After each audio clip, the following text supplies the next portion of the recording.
Hello and welcome to Saltwater for the Soul. I'm so excited that you're all joining us today.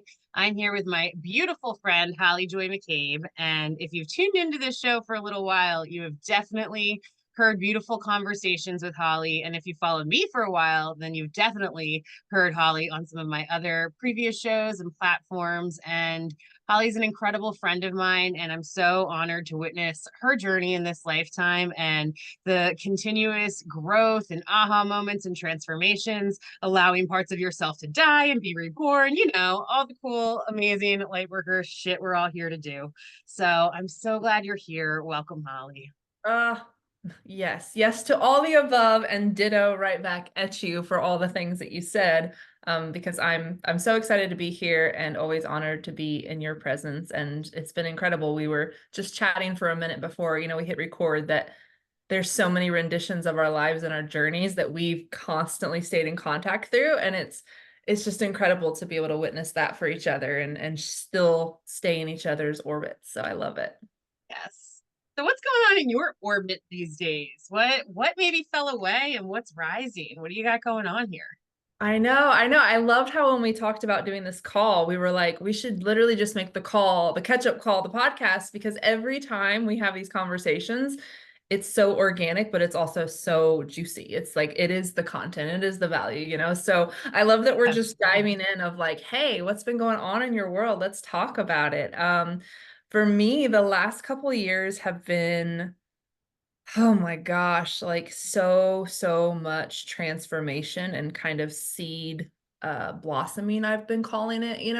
Like we typically look at things like we go through seasons and it's like in the fall, everything dies and then we plant seeds in the spring. But for me, it was several cycles of no real big fruit. In fact, several cycles of like winters and falls where there was nothing. And I feel like I'm finally having some springs and summers in the last 2 years, which is great. So that's kind of where I've been a little bit overall in life. And then, of course, within that, there's a million little lessons and challenges and growths and epiphanies and setbacks and wins and everything else. So, um, where do we even go with that, right? But that's kind of the generalized thing is I just feel like kind of coming out of a really, really dark, like 5 or 6 year season with health challenges and things just not feeling super aligned and cohesive. There was progress.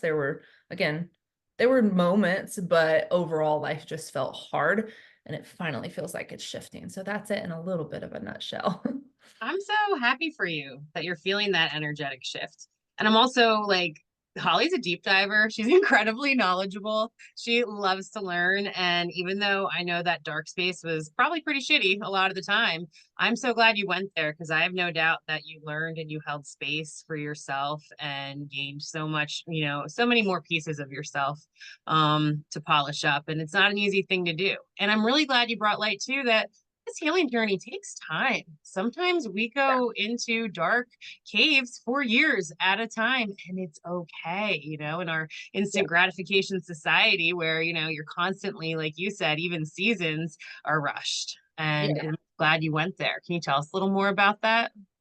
Yeah, because I think that that's a great point that when I think about sharing my story and kind of where I'm at and stepping into this new space, like my big word for this year was visibility, like really owning that story. And again, I think a lot of things get romanticized in the online coaching space or marketing where it's like, tell your story. And we talk about this whole like life is hard and we learn things and everything, but it's so superficial and it is still a very curated Instagram highlight reel version of I went through hard times.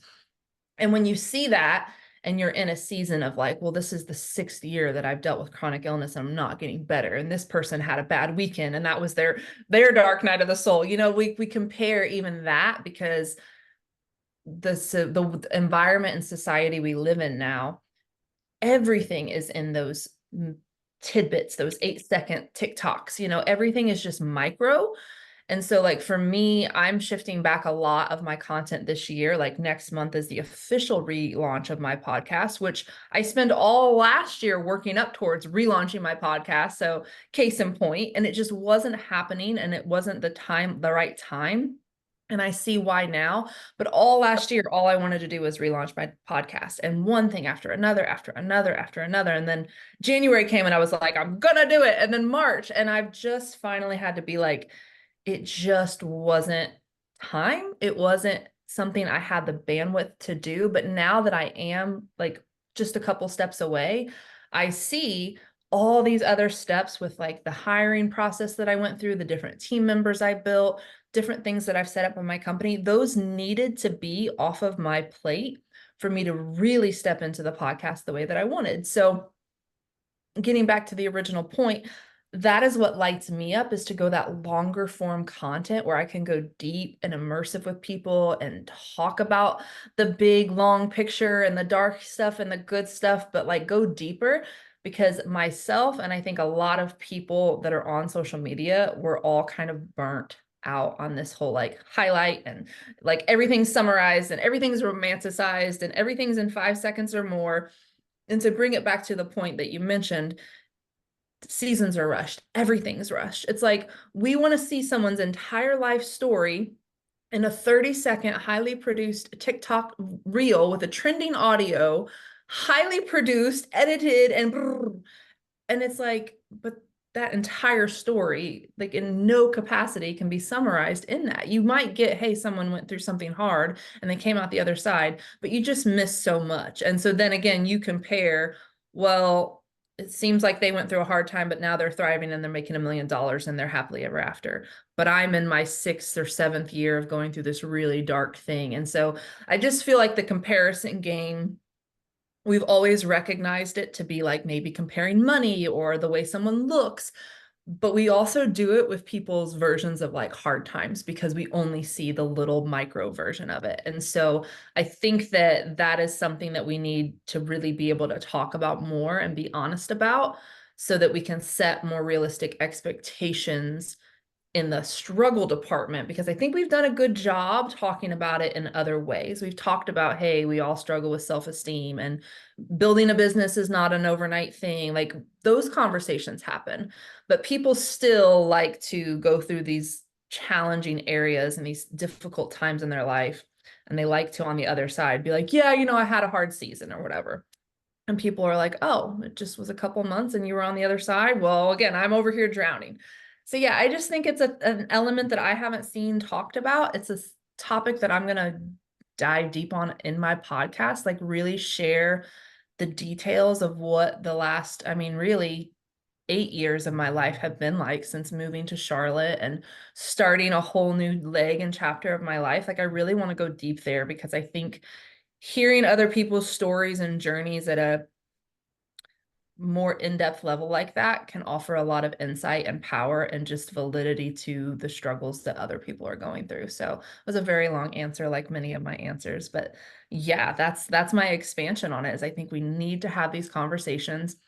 Social media is not doing us any good. We're burnt out, and we just want to go deep and have like more depth and value and like sustenance to our conversations and life, because it is not 30-second TikToks. It's just not.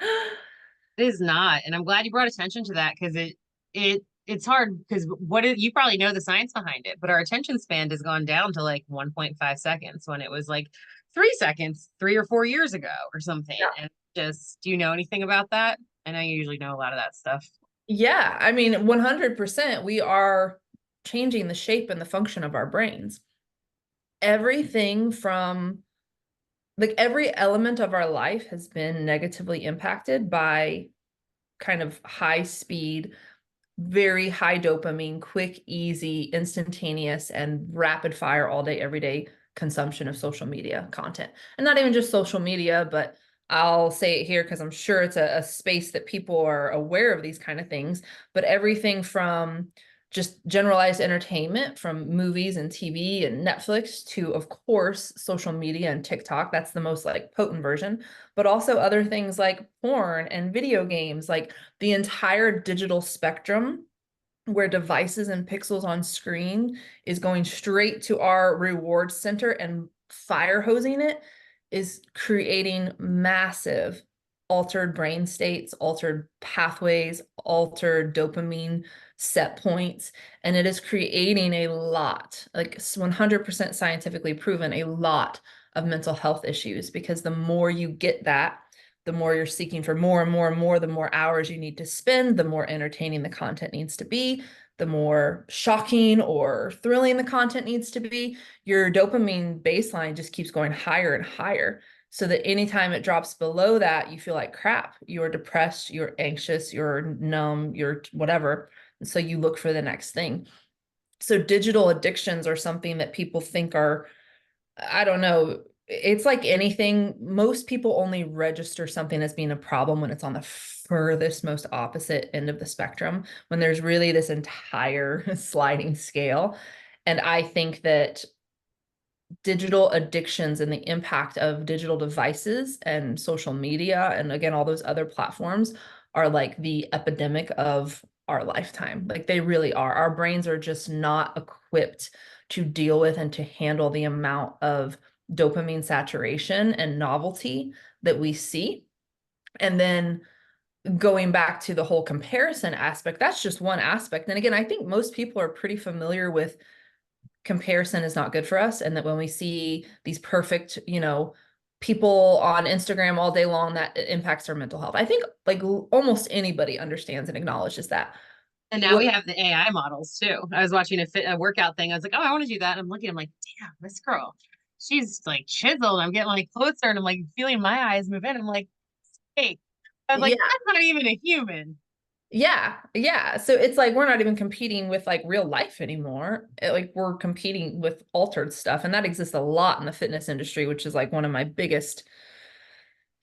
Oh, it just drives me crazy, because it was already hard enough to compare ourselves to the fittest person in the gym. And now we're comparing ourselves to the fittest person of the gym who's airbrushed and whose picture is altered and edited. And then she has a AI version of her. Like it's crazy. Like we're not even competing with the best of the best and the prettiest. It's like that's so Beyond. it's a lot. It's a lot. And so our brains, going to speaking to the whole attention span, our brains, again, if it's not up here with shocking, novel, so entertaining, mind-blowingly whatever, it doesn't even, like, our brains don't even register it as important.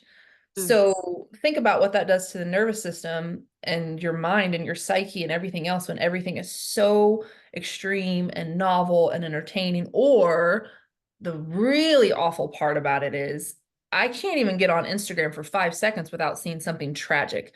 And this actually really makes me mad, because if I have to see one more animal, like something happening to it or something, because like I'll see it before I can even like click off of it. Yep. The video has played, and it infuriates me, because like if there is one thing that on a visceral level actually traumatizes me and makes me upset to the point I want to cry, it's seeing anything happen to animals. Like I just cannot.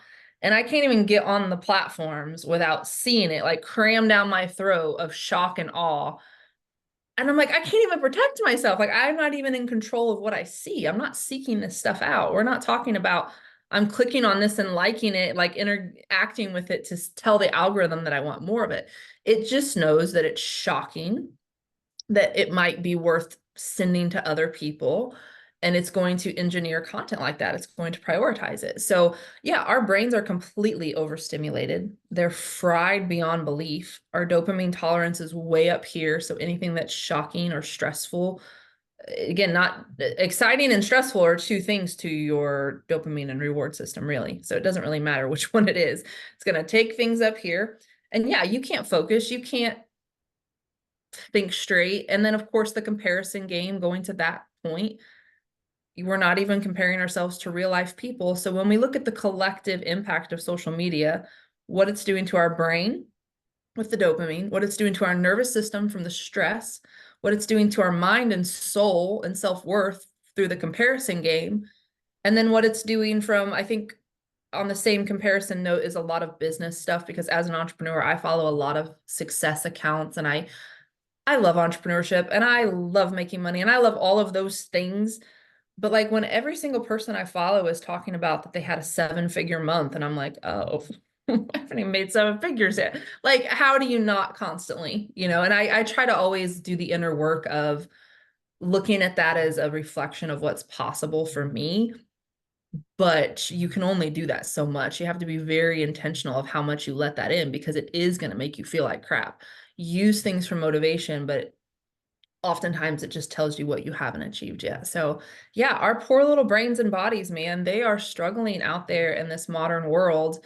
And then tying it to the original thing that we talked about, those hard times and those seasons and how everything's rushed. We don't even have time to process if we're in a dark season, much less a prolonged dark season, when our all of our attention is over here at all of those things, the stress, the chaos, the competition, the whatever.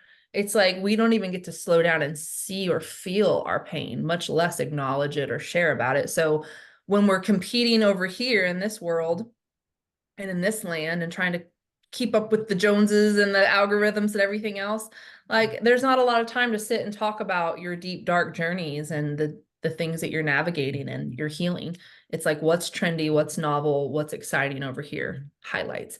And I see this. I actually was just doing a deep dive on this topic yesterday because the field of somatics has been completely hijacked. The field of trauma healing has been completely hijacked by everything I just mentioned.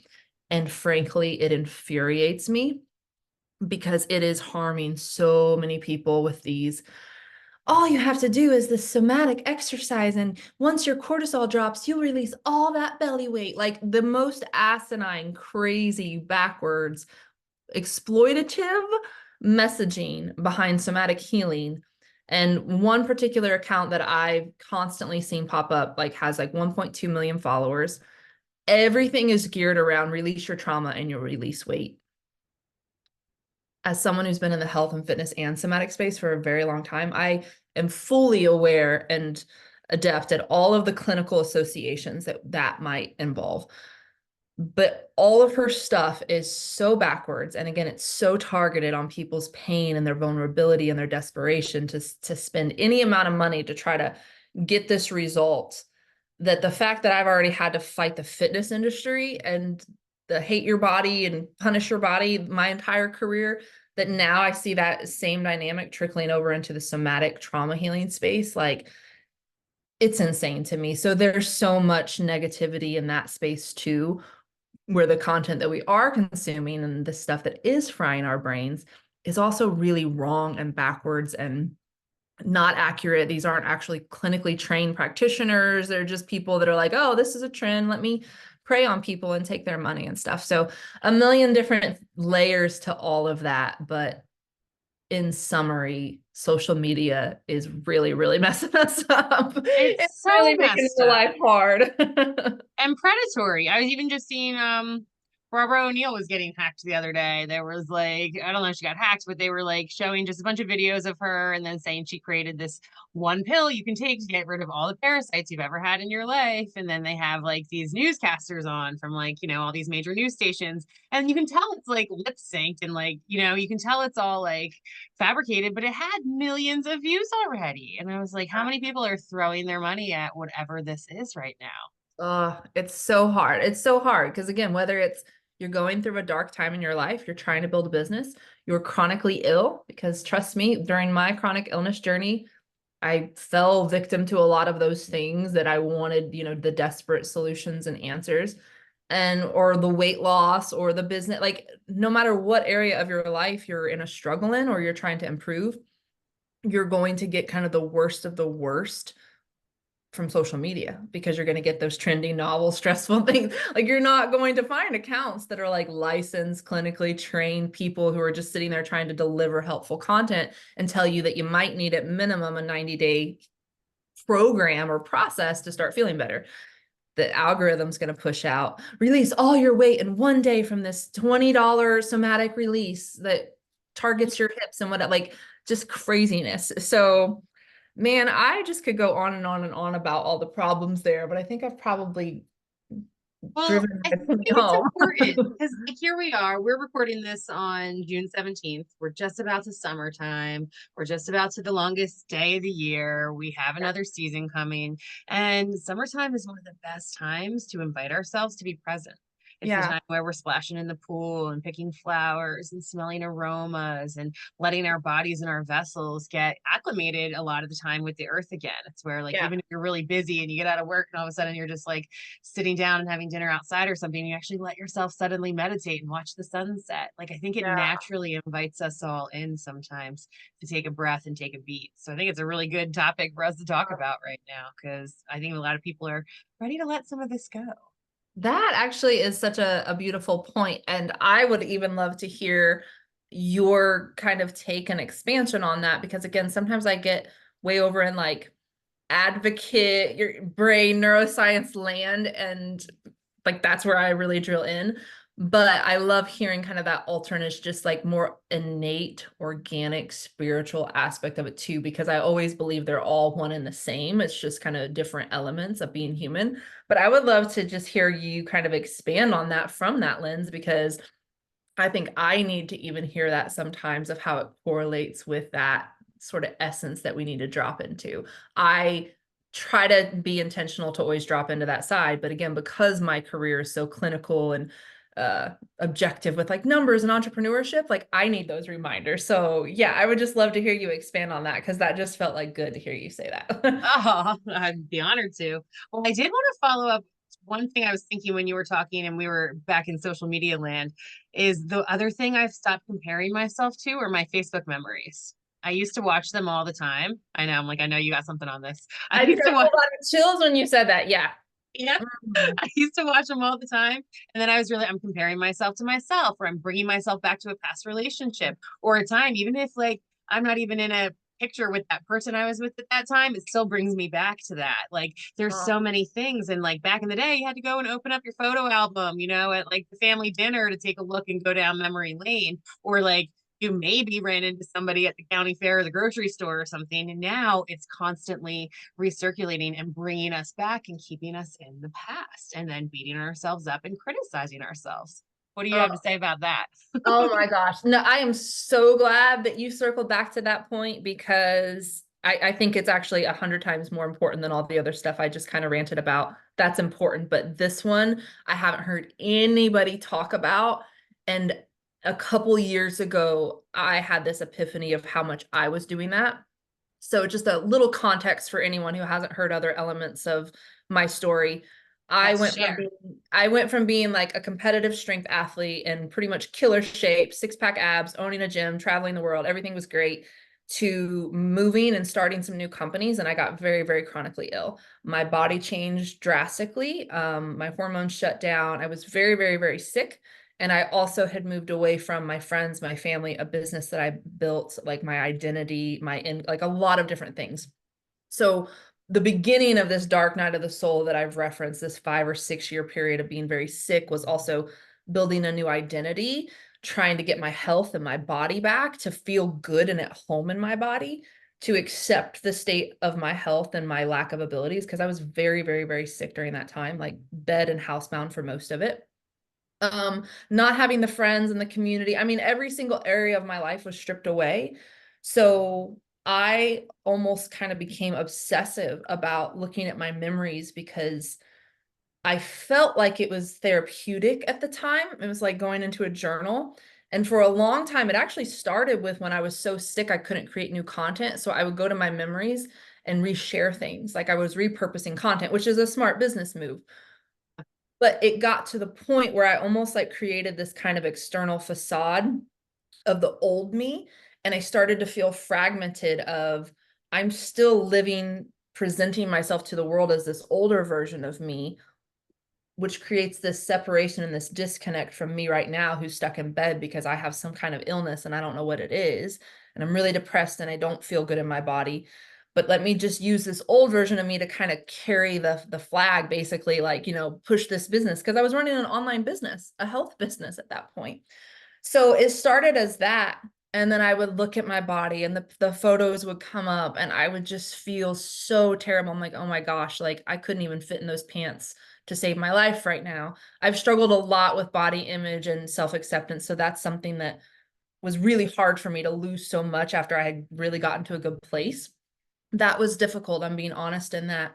But then there was everything else. It was, gosh, I used to have money to do that. And oh, look, there was me out with my friends when I used to have a really good friend circle, and oh, like those clients and this and that. And I just got to where it was like every single day, it was like my one weird sort of, um, it was really almost like self-punishment. Like it was almost like self-harm to go there Yes. to compare myself to how I used to be, used to be.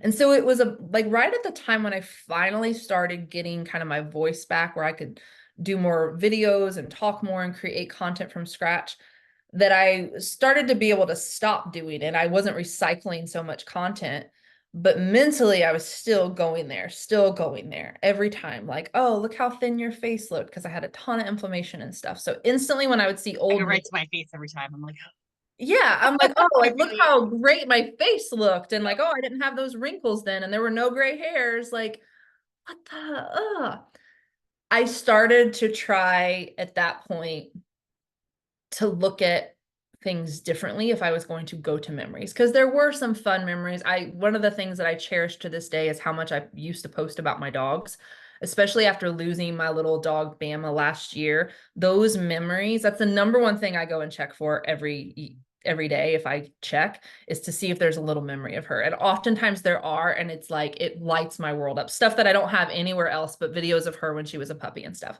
So it was positive in that way, but I was like, start looking for things to just reflect and be proud of yourself for without comparing. Proud versus comparing. And it's funny because I even did this just a couple days ago. I shared on my Instagram story. There was some snippets from when I was in school and I was studying like the periodic table of elements. And I had made a post about like how much I was studying and getting my food prep in and stuff. This was like 14 years ago. And I was just like, I'm proud of that girl, man. Like, look how hard she was working. Like, she literally, that was when I first started my business. I was like, she was doing the work to set this future up to be an entrepreneur and to like work for herself and follow her dreams and passion. I was like, good for her, you know? And so that was a very different place to come from. But it also, there wasn't a photo of me. So if there had been a photo of me, I probably would have been like, look how thin I was, or look, no wrinkles. But I started trying to do that. And I just started being hyper aware that I was torturing myself by constantly going back. And I think in the beginning, again, that first year or two, a year or two prior felt so close that I was still trying to like grasp it, because I felt like my health and my identity dissolved so fast that I was like, no, it's right there. Like I was just this person. It was so close. But then after like year 4 and 5 and 6, I'm like, Holly, you're literally just looking backwards and you can't even experience like what's happening right now, good or bad, much less the future, because you just keep going back trying to get that old version of you, your old health, your old income, whatever it was, and you're not really pouring into what you have. So when I realized that, again, I tried to say, for one, if you're going to look back, try to do it with gratitude and appreciation and like skip. But I went through months and months and months where I actually just realized I had to stop. It was so compulsive and it was so negative for me. And I was like, do it every now and again, whatever, but you cannot do this daily, like torture yourself, compare game. And it was so profound when you said it, because again, I haven't heard anybody talk about this. And I wonder how many people are really doing this and not talking about it. So I love talking about things that you don't hear talked about in general. I can't imagine how many people, maybe women who have gone through before they had babies and comparing their body, or when they were still working before they decided to focus on a family, or whatever it is or was, torturing ourselves like that with these timelines. Again, in 2 seconds, you can access the last 10 years of your life. It's wild Like, and is that trippy. You're supposed to do that like the moment before you die, not like right? daily. Right. And it's like, if we can get a little positive out of it, like my doggy pictures or the moments of reflection and pride, great. Or seeing a photo, like I love seeing photos of me and my sister when we first got our dogs. Like those are fun memories. We love to share those. Great. But like we have to be able to create boundaries with ourselves and new mindsets and perspectives so that it doesn't become one more negative thing that's over here and all the negative stuff about social media. And it's mind-blowing how awful that was to me during my hardest times, constantly keeping me stuck. And at the beginning of the convo, I said, the last couple years is when a lot of things changed and started blooming. But I also created that shift around that time because I kept wanting to go back to Nashville and old me. And I was like, you're here now. And I kept just reciting build something here in the now. Like that's all you've got, Holly. Like you're in Charlotte, you can't leave, like you don't have any more options, like make it the best that you can. And that's when I started getting out in the community and trying to make Charlotte feel like home. And I've still continued to do that deeper and deeper and deeper. But as long as I was like trying to reach the past, I was literally trying to take my mind and my body to another city, states away, in another timeline. I And was that gonna did say, not talk help. about timeline hopping. Yeah. This is how we do it. Yeah, like why, like how do we get anything out of the current space that we're in if we can't even like sink into it and drop it? So yes, yes, yes, so many thoughts about that. I think I really would be curious. Like I would invite anybody that's listening to this, if this is something that you've done, like reach out and tell us, because I'm genuinely curious, like how many people have done this. And use this as an element to just again add insult to injury. Social media has all these negatives. Like let's go back and compare ourselves to the previous version of us all the To our time. younger bodies, but also our younger consciousness. That's where I beat Yeah. myself up the most. I'm like, oh, Mandee, you were such a little hot mess back then. Oh, you didn't know what you were doing. Like, I'll still beat myself up. And then I'll have to take a breath and a beat and go back and be like, oh, wait, let me do my work. Oh, I love that version of you back then. Like, yeah, you were a little bit of a drunk, crazy girl at 20, whatever. But you know what? Like, you were trying your best and you were beating yourself up and all these things. So then I would invite myself to do shadow work with it. And then I was like, enough of this. I need to future dream. My shadow good. She's happy right now. Let's just get present and see how I can move forward. And then can you imagine if you took all, if I did, I haven't done it yet, but I should. If we took all that energy that we put into those past memories and then created future ones that we're trying to dream into, which is so beautiful and so wonderful, but can get a little out of control too if we let it. Yeah. But would probably be a lot more beneficial to us to move into that version of ourselves. 100%. And I also really love that you mentioned that element of it too, because I didn't cover that part of like the hot mess, like, because it was either of I really wish I was like that. Then I trained myself to kind of find the little proud moments, but there were a lot of the, oh my gosh, I'm embarrassed for you. Oh, that's mostly for me. Especially Gotcha. for me, like on the in the very early like stages of my fitness career. I mean, I was 100% inundated with male toxic fitness, culture that was no pain, no gain. Like some of the memes that I used to post of like no sleep, and whenever I was like, but that was a part of my journey. Like that was the space that I was in that led me to finding more harmony and self-love and acceptance, and what led me to literally create the gym that I created that was the opposite of all of that. So it's like you have to be able to look at those moments, but it's hard because you just think about like, oh, that's probably why that one person unfriended me. Like I was All offensive. the time. I want to unfriend that person.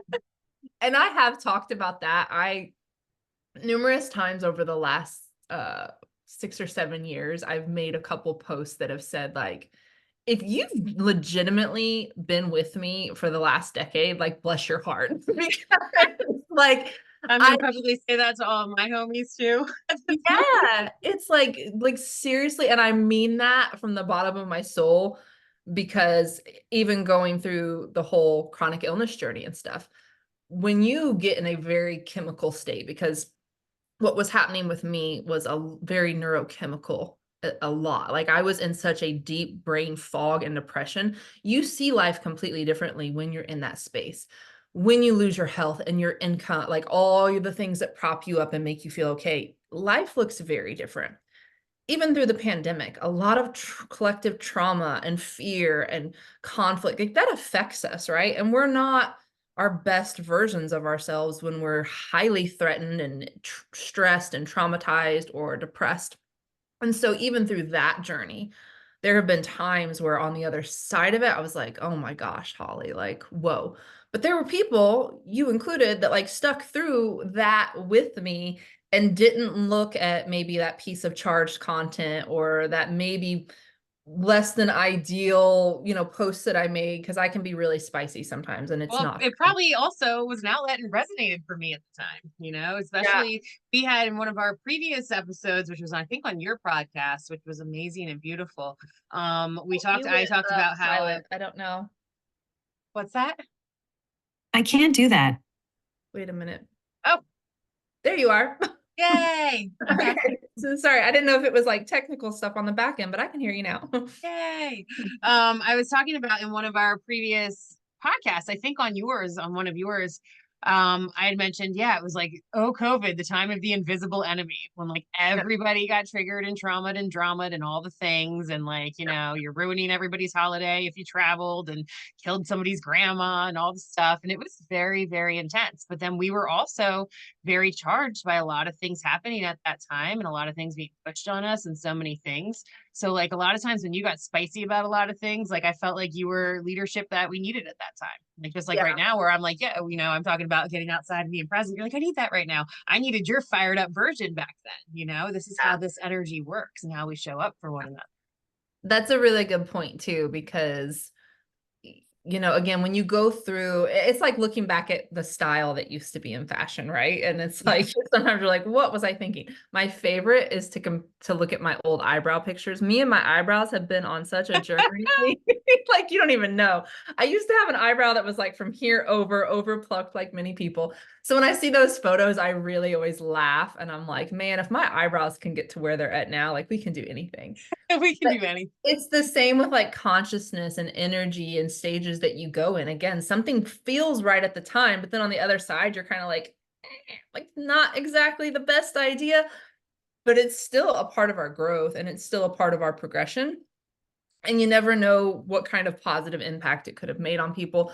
I do think that through the pandemic, that fire and that spice, like I don't think I'd ever created so much content that resonated with people because I was willing to kind of be that voice.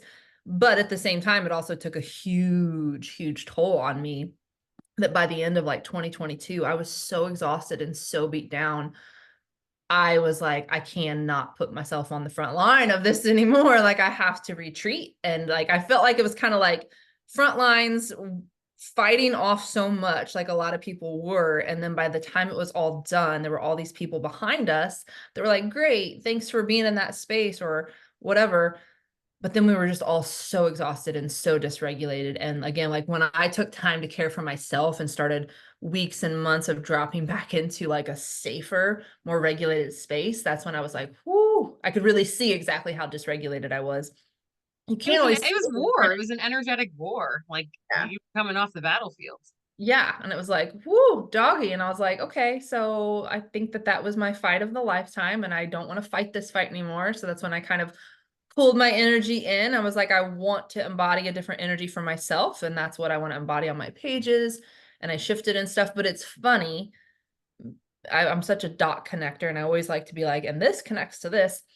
The virality that I got from being that polarized, dysregulated, stress charged version of me was insane. Again, I'd never gotten so much. Like I had posts that were shared millions upon millions of times.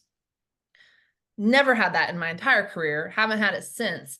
And when I actually softened and slowed down and got myself right and took care of myself and did spend a lot of time in nature and again really found that balance and that stuff that felt really right, it's like algorithm didn't care. They're like, she's not making people mad and charging them. She's not being polarizing or whatever.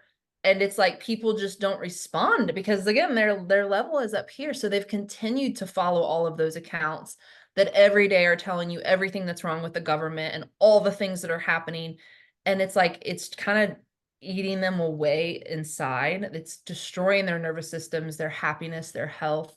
And they're never unplugged, basically, is what I'm getting at. They're just staying in that all the time. And I'm like, there are seasons that we have to engage our fight or flight seasons. And for that, it was a couple years, but it's a lot. And like, if we can't actually slow down and step back and be okay with that too, we've got an issue.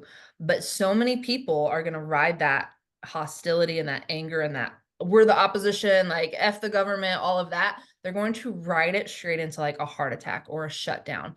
and they're not really going to experience anything positive in life. And that's where I was like, I don't want to keep riding this train. Like, no, let me get off and let me try to experience some goodness in life. But again, the algorithm doesn't favor that. The algorithm's always serving you up something that's stressful and polarizing and makes you want to argue with and whatever.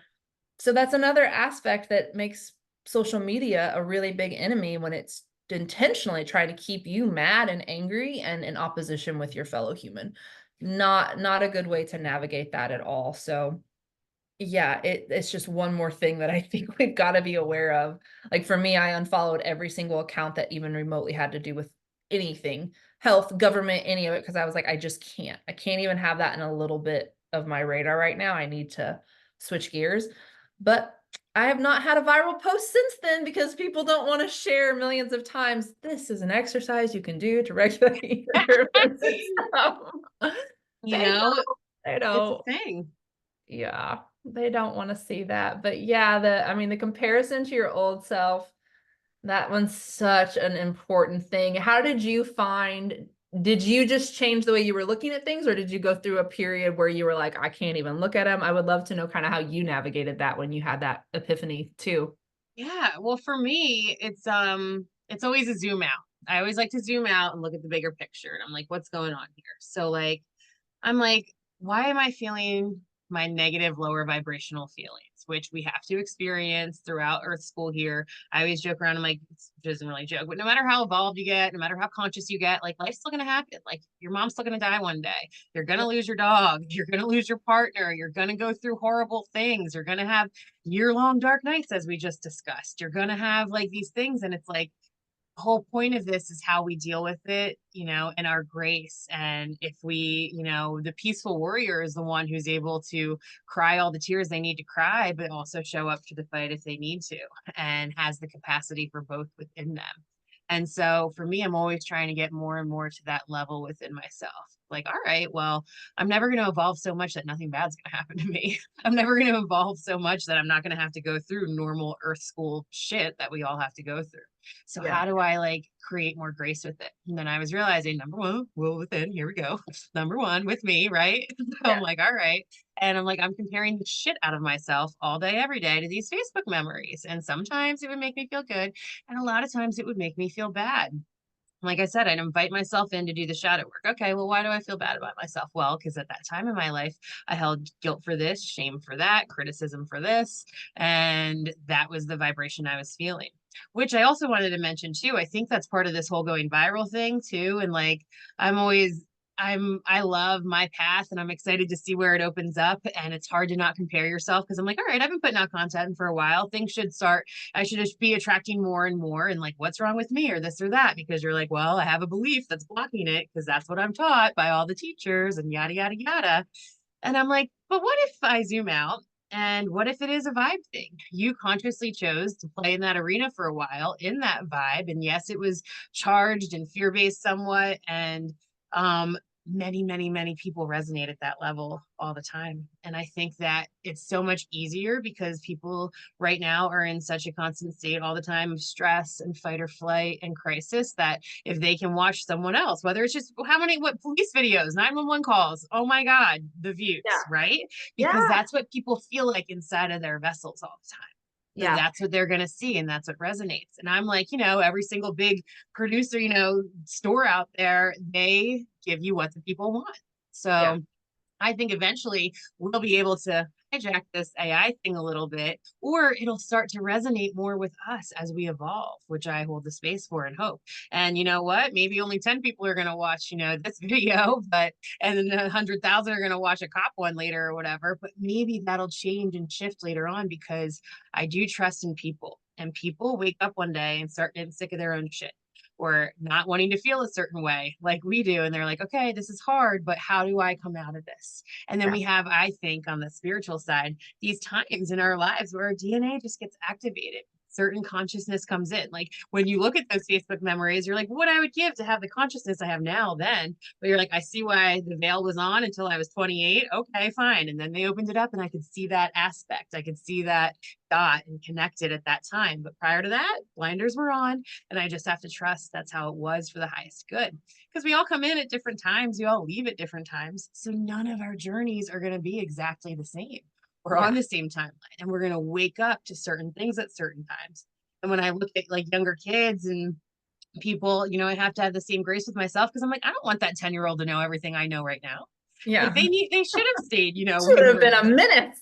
like all these things. And so that again invites me to slow down and become patient and become present. And I'm like, all right, how can I become, more of just who I am and trust in the divine and trust in the greater plan and trust that I'm exactly where I need to be when I need to be there and trust that I'm doing the work and showing up for myself and continuing to heal as much as possible. And when you do that, you got to take away some of the distractions. And then my word of the year is discipline. You got to show up with discipline to do certain things. Most of the time, I like to wake up and walk my dogs. Do I feel like it every morning? No. But do I make myself? Yep. And then by the time I'm out there walking 5-10 minutes, I'm like, okay, there's a cool bird. I had this incredible yesterday. What's today? Monday? Yeah, yesterday. Little Sunday walk, this incredibly huge cloud that was like an angel feather with a rainbow through it. I'm like, come on. I can't even make this up. Like, thank you, angels. Like, yeah.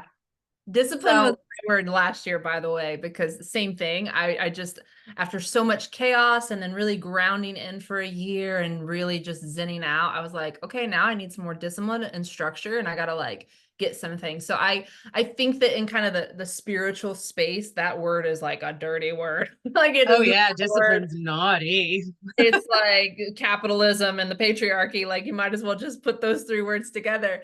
But I really realized I was like, again, that masculine driven energy is what lights me up and it helps me do the work that I do. And I love that. And throughout my chronic illness journey, I've always been kind of dealing with how do I find a harmonious way to utilize that and keep that plugged in without it draining and depleting me. But a couple of things that you said that specifically stood out to me that I wanted to speak on is you mentioned the whole people are going to magnetize to stress when they're used to that and like watching the cop video. That's such a beautiful example. Magnets. Yeah, exactly. It's like when you're stressed and you're chaotic and your dopamine and all the things, like what are you going to gravitate towards? That. And that is virality. And that is what the algorithm and our human brains are wired for. They're both one and the same, right?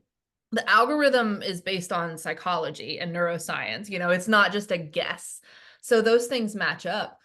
One thing I think I have kind of always done in my career is I do truly believe that I create things a lot of times. I think that one of my gifts that I'm truly meant to embody here on earth is to kind of be a thought leader. And I even cringe at that word because I don't know, a lot of negative associations come with that. I'm just going to pause you for 1 sec. I rarely interrupt because I've gotten better at that, but I've been able to see you for many, many years. And I can't imagine you not being a leader, not speaking your truth, not being a scholar, a teacher, a wise one, someone who is here. You're a walking ancestor. You're an ancient. So I would I think you would shrivel up and die if you didn't get out there and share it in some way or another. Oh, well, thank you. I received that. I appreciate that. Yeah, that word is like, it constantly comes back to me. But then again, I'm always like, oh, but I think of a lot of things that I don't resonate with that term. But from the positive notion of it, I think a thought leader is truly someone who is ahead of the masses. They are traveling through experiences and life and evolutions at a faster rate, or just, whatever. That's just kind of how it is. I think that was how I went through with my vegan journey and a lot of different things. I tend to go through lessons really, really, really deep, but I also tend to kind of accelerate kind of fast through them. So I get to this place where I'm like, oh, I learned that lesson and there's all this thing, but then I'm an outlier. And it's this, it speaks so much to this looking back to the past, because when you feel like you've kind of evolved through something and everybody else there that was connected with you, like through the pandemic, all those stressful people that were like, hoorah, Holly, yeah, like liking, sharing, again, millions of people resonating with what I was saying. Well, then I was like, okay, but now I'm exhausted and I want to shift gears and I don't want to stay here. So I want to evolve. They didn't. These millions of people that had been on the battlefield, or, they're cheering me on and liking my posts and whatever, we're suddenly like, no, no, no, we're going to stay here in this chaos. And I was like, but guys, we're over here. So you have to build this internal resilience and capacity to stand alone through this journey when you are a thought leader or when you are creating stuff. And I have found that every time I've created really powerful stuff in my business, it's been when I've been willing to walk away from the table, from the stuff that was not going to nourish me, walk out into the world and not even see another table. Again, there's not this other table that's like, oh, well, I'll just go sit with these people because they resonate with me now. There is no table. There's nothing. You're on your own. You're sitting by a rock by the river alone. Like Maybe a crow will come sit next to you and give you a totem if you're lucky. And you'll be like, balance, whatever it was. 100%. And for me, everyone knows, like, that's all I need is a couple little animals, but that's what it is. And I even had this conversation with a friend earlier this year, and I was like, exactly that. I was like, there's not another table for me to sit at right now. There's not. And I am literally going to build the table from scratch. So everything that I'm working on in my business this year, new platforms, new experiences that create really conscious and intentional stuff for people that I have not met yet. For like, I'm building something that fills a need that I've seen no evidence of, except for I know that I needed it. And I always trust that faith of when people see it, once it's there, they will know that they need it and they will resonate. And so there's so much to that, being able to step aside from that and trust it's going to be a lonely road. And I think that is what truly makes that, like, even the peaceful warrior, like, that's an element. You have to have the strength and the inner resilience and comfortability with yourself to stand alone. And that is not something that everyone is up for. They want that comfort. They want that communal, misery loves company. Let's all co-regulate with chaos and all complain about everything at the same time. Again, all those people that wanted to still talk about the government, like, what have they really done for their lives or to change the world, for one thing? Because it's one thing to talk about a problem. It's a whole different thing to actually be making change. They're not even in the change making part. They're like way over here and let's just complain about it. You should be I'm over bitching and complaining. Doesn't vibe with me anymore. Nails on a chalkboard. And your circles get smaller as you evolve, as people evolve, as friendships evolve. Like, how many of us, I've been in relationships where I've driven people crazy because I won't leave it and I'm bitching about the same thing over and over again. And how many of us have experienced that in our lives or our friend groups, whether it's with a job, a loved one, a family member, this or that. A lot of times it's relationship oriented or something with yourself, and you want to bitch about it all the time. Once you start to create change, it's like nails on a chalkboard. And you start to have space and compassion, but you're like, I already told you what I thought. Do you want my advice or you just want me to listen? Like, now I'm really good at that. Do you want my advice or you just want me to listen? Yeah. Like, it's the discipline word again. It really goes back to the discipline word, because complaining is the lowest hanging fruit. It is the simplest, easy, laziest thing to do. Discipline would be like, for one, I'm going to manage my thoughts and my complaints, and then I'm going to also figure out how I can create a solution, whether that's advocacy or just stop complaining. And then I can't think kind of the furthest progression is, well, now I'm going to create something completely different and hope that all these people, there's these millions over here, because the masses will always be the low hanging fruit. The masses will always want low hanging, easy, quick pleasure and numbing, mechanisms and stuff. They'll always want that. So if you step out, you just have to kind of believe that your circle is going to be a lot smaller, like you said, and our audiences are going to be a lot smaller. When you step out over here, and there might be 10 people in that million that are like, you know what, I'm tired too, and I don't want to do this either. But they're going to find the one person who stood out and kind of led that. And so I think thought leader, the reason I always cringe with it is because the people that, if you like Googled thought leader right now, I have a guess, an educated guess of like 10 people that would come up. And those are not actual thought leaders. Those are thought regurgitators. Those are like cult leaders. They are people that are about mass programming and control and power and influence. That's not a thought leader. A thought leader is someone who stands on their own and is willing to say, even if only 2 people resonate with this, it's true to me. And that's enough. Like, that's a true thought leader. And so the true thought leaders are not the people with 5 million Instagram followers. Those are not thought leaders. They're not. They're just people who are appeasing to the chaos and the negativity that people already have within themselves and they resonate with. So thought leaders are so much different than that. And I've had this conversation just a couple of days ago with a friend of mine who's a nutritionist, but very, again, not the sexy lose 30 pounds in 5 days, like fix all your problems. She's a clinical, like functional nutritionist, all about slow, systemic, real life change. Had the same conversation with her. I was like, what we do as like real trained clinical practitioners, that like really care and have like science backing up our work and aren't just like Instagram self-proclaimed gurus. I was like, it's different. I was like, it really is. And we're never going to get probably 1 million followers. I was like, but the impact that we make, and as people are unplugging for this, because I predict, this is my official prediction, in the next Hear it. 5 to 10 years, there will be, just like the sober movement is really growing. Like people are so sick of everything involving alcohol and them feeling like crap and having hangovers. People are aware that this digital life is not it. They're depressed. They're anxious. They're disassociated. They're disconnected. They feel like crap. People have digital hangovers all the time. They're seeing it.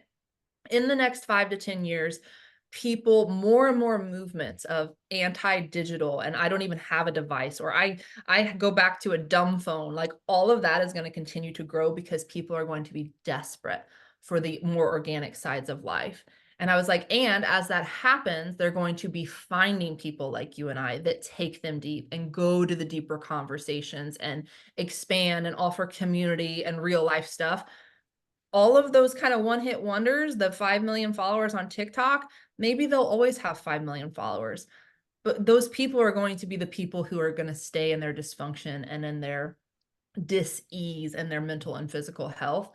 But there's going to be a lot of people that are like, this ain't it, man. Like I want more. I'm going to get offline. I'm going to listen to long form content like podcasts and good communication. I'm going to get in the community for women's circles. And, I'm going to reignite this spiritual side, because I think social media is really like a spiritual war.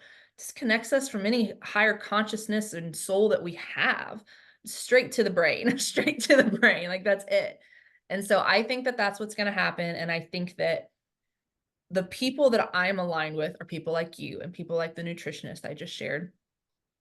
Quality, like deep people who are willing to do the work, who aren't the 5 million TikTok followers. And maybe they never will be. And maybe I never will be. Because apparently the only way I can do that is to be really stressed out and dysregulated myself. And I'm like, I'm not willing to sacrifice my peace to have a post shared 10 million times. It didn't, like, what did that do for me? It like didn't do a lot. It just stressed me out. So I think we got to be willing to kind of continue to be those outliers. Like you said, sit at the river by ourselves sometimes and wait for the right people to find us. And then just accept that. Like I told my friend, I said, there was a point in life where I really just was so attached to the idea of having millions of followers, like really having that big of an impact. That was where that was coming from. Was I was like, I want to change so many people's lives. I really want to change the world. That has been like my dream since childhood.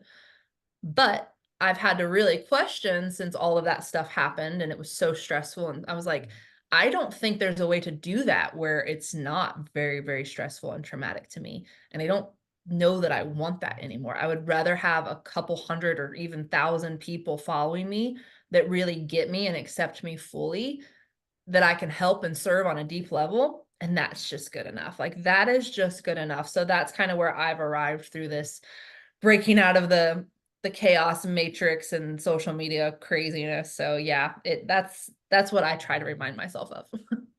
It's, you have to. It's hard. It's this crazy thing that took all this energy. My dog's knocking. She's been in and out this whole time. One of them. Hello, Pepper. And it's also always an opportunity. And I feel the same way. I feel like this, and if we zoom on out, I like to zoom out, and the great, Earth School chapter right now, I'm like, I know I incarnated in 1985 and got to be one of the last kids to play outside, and got my cell phone when I was like 16, was like the first time cell phones were coming out. And Facebook came out literally when I was a freshman in college. I'm like, all right, perfect timing. I see where I came in to witness all of this unfold. And the way I see it when I zoom out is, like you said, it falling away, us humans remembering what we want, what fosters us, what nourishes us.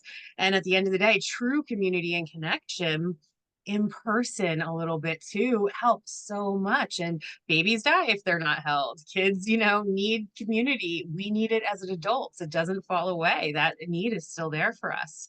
Yeah. And I think it was here to connect so many of us and open our minds to so many things. You and I probably wouldn't be having this conversation without all the ethers. We definitely wouldn't, I don't think. Yeah. So, Yeah. 100%. And I think, I saw something the other day that was like, our generation is the last generation that will ever have any concept of what it was like before the digital world, before the real true digital revolution. And like, I don't know why it stuck out to me like that. I've always thought of that, but just the way it was worded, I was just like, that's right. Like, my nephew does not know a world where there's not a cell phone and a text and a TikTok. And I'm like, we're kind of the last people that can help swing that pendulum back and step out, because we do have a little bit of that innate knowing of, hey, there's something more. So we're kind of, again, on the front lines of holding for the younger generation, just really a decade younger than us, when they get to that point where they're like, this is all I've ever known, but there's got to be something more. We've kind of already unplugged and we're like, there is don't something. worry, the grandmother's not here. Yeah, like, come over here. It's great over here, We remember the times of past. Exactly. And now I like Eliza Schlesinger. You ever watch her stuff? She kills me. She does all this. She's an incredible comedian, and she has all these elder millennial skits and stuff, but it kind of reminds me of that. And she'll be like, I remember when the sketcher was invented, and like all these funny things. But it's true, and we are going to be the ones, who are the last living that remember that. Yeah, and can kind of hold space and be like, hey, yeah, come join us. Again, the table might be a little empty for a while, but the longer I've gone through this whole walk away from the chaos and the collective and sit alone or stand alone or journey alone, the more confidently I do that. Like 10, 15 years ago, when I started my business and started really going against family backgrounds and religious backgrounds, like, it's freaking terrifying, like highly traumatizing to do that. Now I'm almost 40 and I've done it so many times that I don't have near the hesitation. I'm just like, it's actually kind of tells me that I'm on the right track at first, when I'm like, oh, remember that when you don't see how this can work, that's the exact thing you need to go make work. And oh, when you don't think other people get this or care about this, that's the exact thing you need to create so that it's an option for people. So I found that that's where that beauty with aging and wisdom comes, is you just, again, life still has challenges and you still have to work and put in the discipline and all the things, but you get to sink into that wisdom of experience and have this like deeper trust and faith in yourself that like that only comes with age. And evolution's around like that. That's a beautiful part to sink into. And we also don't get to fully get that if we're constantly comparing ourselves to like the superficial vessel that we lived in 5 years ago. Like, what about the wisdom we gained through all of that? Like, let's celebrate that more. 100%. I'm like, I can't even compare my consciousness to who I was 18 to 38 right now. 20 years ago, oh my gosh, it's incredible. And then I'm like, wow. And I'm going to hopefully evolve that much more, which evolves me into more patience and more of just trusting that, all right, the more I stay in my vibe, I'm going to attract who and what is meant for me when. And then it helps me to walk with my higher self and the divine plan more and get out of my way and show up. And that's, you still have to have discipline. I'm like, I'm still figuring out what my path is and it's still unfolding. But I know I feel better if I get up and walk the dogs and do my yoga every day. I know I feel better if I eat or drink certain things and I listen to my body and just trust it and start intuiting that a little bit and showing up. And then it's amazing. It was funny because I always have all these moments in the shower, but I was showering earlier this morning and I had this vision of all these horses. And it was like all these soldiers and it was like men and women. It was interesting riding them and coming forward. And then they all lined up and there was like hundreds and then only like 10 came forward. And it was like exactly what you were talking about before. Oh my gosh. Like, yeah, all these cool horses. And I was like, these are the ones who were able to survive that and move forward into the next level of ascension, into consciousness. Doesn't mean all those other ones won't at some point. Maybe they'll start hopping the fence here and moving forward. But I mean, so, for every person, I was thinking about you and, coaching and when it comes to people making, goals with their bodies and things. We want this success we demand it on ourselves usually. And we're like, oh, well, I'm a failure if I didn't make these changes in this certain amount of time. And look at me. And this is what happened. And really, these tiny little steps that you keep showing up for yourself for really do create this incredible lasting change. And we just haven't allowed space for that in our society recently. But you talking about it really shows how it can happen. Yeah, for one, that vision is wild because it's like exactly how I vision things of just like, again, the masses are just always going to be the masses. Like that's why it's that word. But in closing, to kind of piggyback off of what you just said, I think not only again is the big collective changing and people want completely different things and we have to be willing to do that, but that like honoring the journey and really being okay with the micro is so important because that was truly the number one pivotal thing that got me functioning again when I was as sick as I was. And again, I went from being this athlete, like a strongman athlete, like lifting hundreds of pounds and doing asinine things to my body, my little fragile body. But I was so like addicted to that extreme and that pain and all of that, that I loved it. But I went from that to being to where I couldn't even like fold my laundry with my condition. I would be flatlined. Like I couldn't go to the grocery store. Like I literally, when I say bedbound, like was confined to bed. And that is how I worked. And that's how I existed for several years. Very, very limited. And I fought that so much and it always put me backwards. I would try to mentally override it. I would have a day where I would feel somewhat okay and I would try to like clean my whole house and then set myself backwards. It wasn't until I made the pivotal decision. For one, it was when I finally got the diagnosis and kind of had more of a scientific realm that I could dive into to really understand what was going on with me. And one of the conditions, which is POTS, like orthostatic intolerance, it's a brainstem thing. And even being upright is like very, very difficult for your body. It was wild when I started studying the science because then I had the information to actually approach how I was going to move and heal intelligently.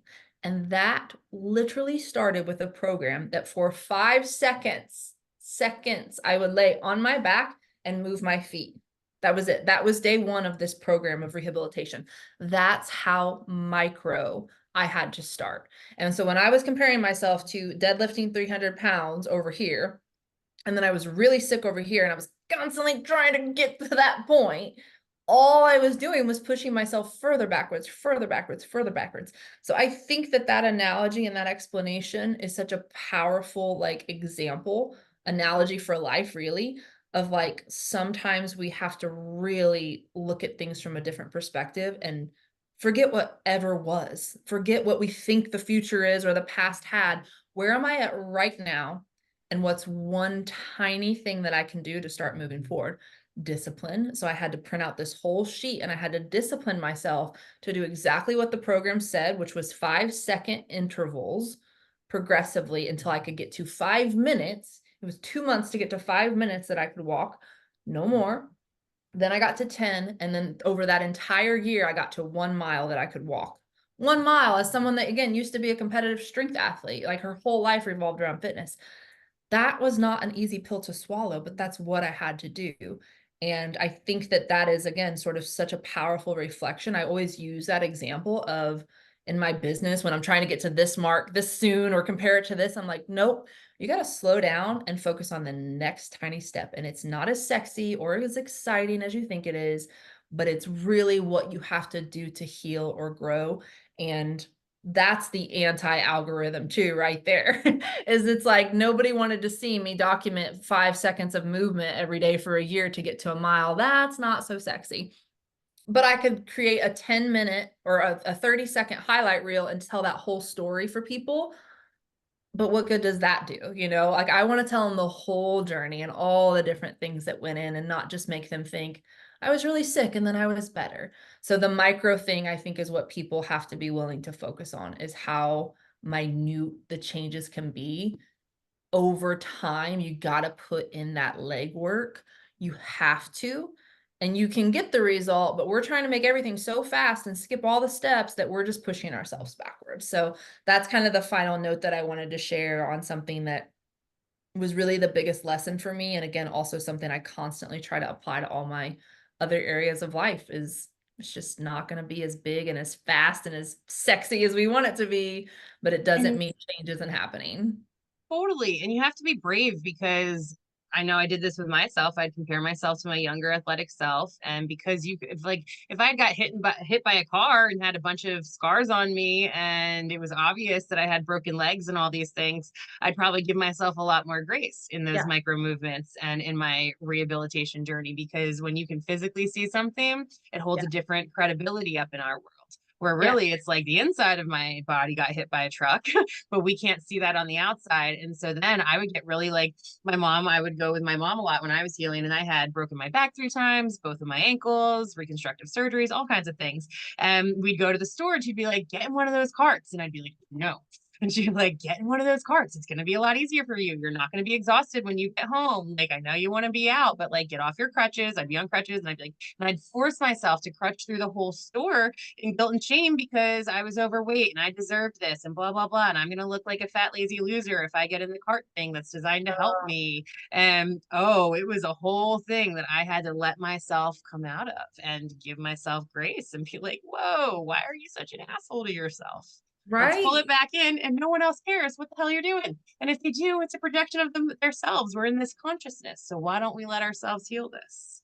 Yeah, and that also gave me the truth chills when you just talked about like the shame and stuff, because I mean, most people that understand the spectrum of emotions and stuff know that shame is like the deepest, darkest. And I've always recognized that in a lot of different ways, specifically relevant to my body, because that was a big part of wanting to hide and why I had so much shame going through that journey and all the different things, comparing myself to the past, that's why visibility was my word this year. So I was like, I'm fully okay with who I am and what I've done and where I'm at in life, that now I'm ready and willing to be seen instead of hiding anymore. So that the way shame can impact us and hold us back is so, so powerful. It's not just as superficial as like comparing. Shame is like not a, oh, I don't look like my old self or whatever. It's a, there's something fundamentally wrong with me. I deserved this. For me, I had a lot of shame of, how am I this health and trauma expert, but I can't figure this out? Like that was where a Mm-hmm. lot of my shame came from. So I didn't want to share because I thought that it somehow reflected on my intelligence or my abilities or how smart I was. It's all of those things have so many layers.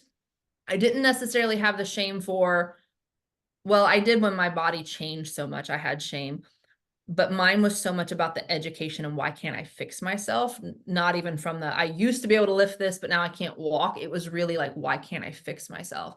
And so I think if anybody listening has gleaned anything out of this and they're maybe at a point in their life where they're struggling or they feel stuck, figuring out where the shame is connected to that thing is like really big, because then you can go and give that love and compassion and that nurturing to that part. For me, once I finally, again, just accepted this is where I'm at and I didn't deserve this, I didn't bring this on, this isn't because I'm not smart or qualified. Once I could truly accept that, that was when I was able to go and start at that 5 seconds of movement, because the shame wasn't holding me back. And, I don't know if you ever did have a moment where you were like, you know what, I deserve to make this easy on myself. 100%. Did you? Okay. Yeah. Yeah. Well, I would start with like hand circles in my bed is where it all Yeah. started. Now, even today, I just finished day 21 of a 30-day yoga challenge when like I couldn't do that at all 5 years ago. So, Yeah. I've worked with Holly before. My body has changed and grown. And just this year, I accomplished a huge physical goal of mine. I had a goal to snowboard again and to teach snowboarding again. And I spent the entire winter in Vermont teaching snowboarding. And I almost failed because I was like, well, I haven't lost enough weight yet. I don't want to be the fat instructor, blah, blah, blah. I had a panic attack going to get my suit because I was like, oh my God, what if they don't have my size? They had sizes bigger than me. I was like, all right, well, bubble pops, like get out of your own head, Mandee. And they were so nice to me about everything. I snowboarded amazing. My body got stronger. I even won an award and I even rode the half pipe again, which I never thought I'd do in my life. I won like a silver medal in half pipe when I was in high school. And I was like, yeah, that's long over. Like that's never happening. And I ended up in this amazing clinic and went through it with all these other instructors. And I almost got out of the half pipe, which I never even thought I'd ride through one again, let alone almost get out of it. And I was like, and if I didn't let myself just go and just be, first Yeah. of all, I wouldn't have been as happy, number one. Second of all, I wouldn't have honored my body and appreciated it so much and seen just how far it's come. And Yeah. then third of all, I found a whole niche I didn't even know about. There's all these amazing moms out there who are around my age, out there with their kids, learning how to snowboard or wanting to go get back into it again. And all these incredible people who want to make this a lifelong sport that had injuries or different things happen that I'm like, oh my gosh. And I was just being my empowerment self coach, but on the snow. And I was able to Yeah. connect with the snow and the mountain again, which is important to me. And had I went into my shame and been like, yeah, I can't do it, I'm still too fat, I wouldn't have had all this amazing experience. And now it's helped me to regain my confidence and feel better and stronger. And I just keep going. Oh, I love that. That's so incredible. Like massive, massive like accomplishment there. And that just lights me up to hear and see that. And yeah, I mean, same for me, like with the weight thing, hiding, like I gained about 60 pounds and nothing like changed. I mean, I wasn't, eating differently or anything. It was completely because of my thyroid and my ovaries. And then when I started treatment for that with hormones, my weight kept going up even higher and like inflammation. It was just, again, I did not want to be seen. I was so embarrassed in my own body and I felt just not at home. It wasn't even about just a superficial like look thing. And anyone who's gone through a journey with their body, I feel like it always gets kind of reduced down to very superficial, but it's not. It's about so much more. It's how you feel. It's how you like, it's just a lot more.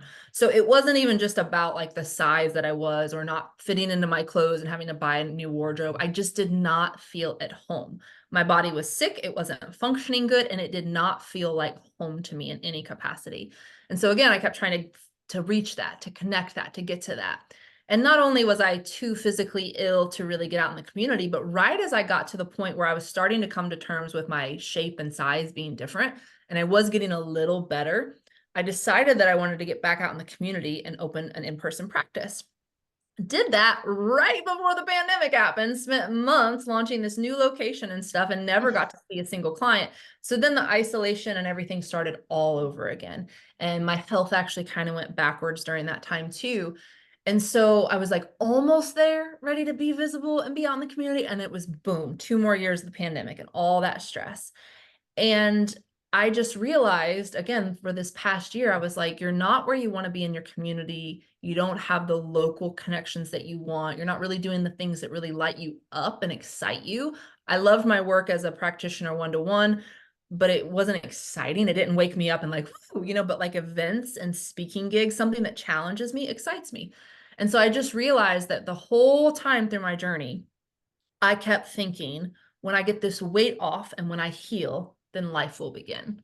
And we all know that like there's so many things we do in life of when this happens, this other thing will happen. Well, I had to obviously get my health back because I wasn't being able to function. But even when I got my health back and my body hadn't caught up in terms of like releasing the weight or whatever, then I had a whole new layer of you've got your health and you need to be really grateful for that. And your body as it is right now, you need to be comfortable enough with that to go out and meet people as this. And so that was a lot of shame healing too, because I had to release any idea of what I thought I needed to look like to be a health and wellness practitioner, to be a former personal trainer or a gym owner or whatever. And when I spent, I think the last year or two really, really, really learning to love myself and my body and celebrate it in such bigger ways. And now it's like this year was the year of like taking that out, like you going to the mountain and saying like, I am just good enough as I am. I still would love to be at like my ideal weight. It's about 15, 20 pounds away and it's leaner and it's more muscle and all of that. I have a long journey to get to like where I would consider myself like dream self, but I am not holding myself back from doing one single thing because of my body anymore. I'm not saying I didn't lose 2 pounds this week, so I'm not going to go to that networking event or I'm not going to wear that dress or whatever. I've just been like, I'm going to love and honor exactly where I'm at. And it's so crazy the opportunities that have come this way, my way this year for speaking, for hosting things, for collaborations. It's like rapid. And I think that that level, exactly the same spot that you got to with like, I'm going to the mountain, I'm doing this. that is like more powerful than anything that we could ever do, is to truly just say like, I am good enough as is right now. And then the universe is like, yes, you are. Here's all the Yeah, magic that you deserve. But like, we let's have to go. actually, but yeah, we have to actually believe that. And it is not freaking easy. Like, it is not a bubble bath and read an affirmation. Like, it's such a journey sometimes. So I get that Yes. journey of healing that shame and coming to terms with things and really honoring your body. We share that parallel path a lot. So I commend you, because it's not for the faint of heart. Like, it's really not, but it's also such a beautiful, powerful journey to come on out on the other side, or still be on. I think I'll probably be on it for life. Yeah. Oh, well, that's just it. We're always on big journey and with our bodies as we evolve and change and grow every day. Yeah. So Yeah, here like we we were are. talking at the beginning, the gray hairs, now we've got Yeah. new wrinkles that are coming up and gray hairs, and things are changing and things are going places that we didn't think they would go. Like, I hope that I can continue to get better with accepting aging as I age. I Not hope so too. And I'm grateful because we have like J-Lo and Cameron Diaz and all these people who are setting, who are bigger out in out in the ethers and things, but we're able to see that life doesn't end and you get to keep growing and getting healthier and stronger and have a baby whenever you want to and do all the things. And luckily for us, we're getting some role models in that. And I love seeing that. And, age really is, that's just it. So affirmation, here's my selenite wand, I'm always talking with it. Affirmation that helps me to heal myself, my last note is from Louise Hay, and it was, my body is the vehicle. Oh, I love it. I My had to body grab is mine. my body is the vehicle to my dreams. And I was like, duh, get out of your head, get out of your body. Your body's only one little part of you. You have Yeah. this soul, you have this essence, you have this shit you got to do in the world. And most people don't care what your flesh suit looks like. And in fact, I've come to realize, because of the like maternal energy that I hold, people love like my big hugs and like, the fact that I'm a bigger lady a lot of the time. It comforts them and makes them feel more of that like mama energy. And Yeah. so that was something I wouldn't let myself accept for a long time. And now I do. And when I take myself out of it, one of my clients actually challenged herself to give herself a review at the end of the day. She was like buying a house and going through all these things and looking at all these different reviews. And she's like, I beat myself up for so many things. What if I just give myself a review for showing up in the world and being a basic human today? And what does Yeah. that look like? And so I would start to do that with myself a little bit. And I would be like, at the end of the day, what did I do that my body didn't even matter? Oh my gosh, I gave this kid a hug. I put a band-aid on that kid. I helped this woman down a mountain. I showed up for my clients. I loved my dogs. Like all these things that, yeah, my body was the vehicle to get there, but I could take myself out of my body and Uh, like not over associate with my body, which I think we do. And I was like, let me disassociate from my body a little bit and let my body just be my tool that's there to help me without me thinking about it. And it I helped a lot. I love, love, love, love, love that so much. And I think another important kind of tag on that is, being in the career of fitness, where the way you looked and your body composition and how much you could lift and all of that was such a thing for so long. That was a lot of deprogramming that I had to do, again, from gaining weight and walking away from that career and everything else. But then I've also seen the same lessons that I've like navigated and things that I've not been a fan of in the fitness world. I'm seeing it so much in the trauma space and the somatic and embodiment spaces, because there's a whole realm of those people that are also like so overly focused with like, what do I feel like doing and blah, blah, blah, blah. And it's where that discipline things come in. It's like, sometimes you don't have to listen to every single thing your body says, because our bodies are kind of designed to be lazy and like not get things done. Like, we still have to exist. We have to parent ourselves and structure and do things that we don't want to do. I was like, if I truly honored my body, I would never get out of bed and I would eat chips for breakfast, lunch, and dinner. Like, that would be me Yeah. embodying like truly what I Yep. wanted. Would I feel good about myself? Would I make an impact? Would I have any kind of purpose or deeper pleasure? No. And so I keep seeing that there's a lot of these, like, again, the pendulum always swings. Now it's so about like, exactly where does my intuition and what do I feel like doing? And is that true for me? Like, I made a reel the other day about your truth. Like, this is my truth. And I'm like, I actually think that's kind of bogus, because our truth is just a bunch of opinions. Like, just because it feels true to us, it doesn't always mean that it's right. And that, like, if anybody doesn't honor our truth, that, we should cut them off. I was like, sometimes we need to challenge the things that we believe Yeah. or the way we feel or what feels true for us. And so I've just noticed that there's all of these, again, the pendulum way over here, that you should honor and listen to your body all day, every day. And I'm like, we have to find the middle road for these of honoring and listening, but then pushing a little bit and challenging, and honoring and listening and pushing and challenging. And that's, I think, the beautiful way to navigate the best of both worlds. And I love what you said about just like looking at all the things that your body had nothing to do with, that you as a soul and as consciousness did.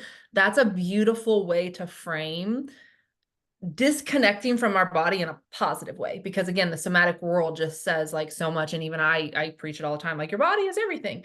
But no, sometimes you actually do need to use your mind to override the systems and be like, hey, turn your notifications off, Holly, and focus and get shit done today. Like that needs to be done too. So I actually have on this big whiteboard here something that I do is a wins and losses list, because when we have something that we perceive as like a negative or something that we failed at or whatever, we tend to internalize it so much that it gets so big and we forget about, like you just, pointed out, all the things that we did that were positive. We gave someone a hug, we walked our dog.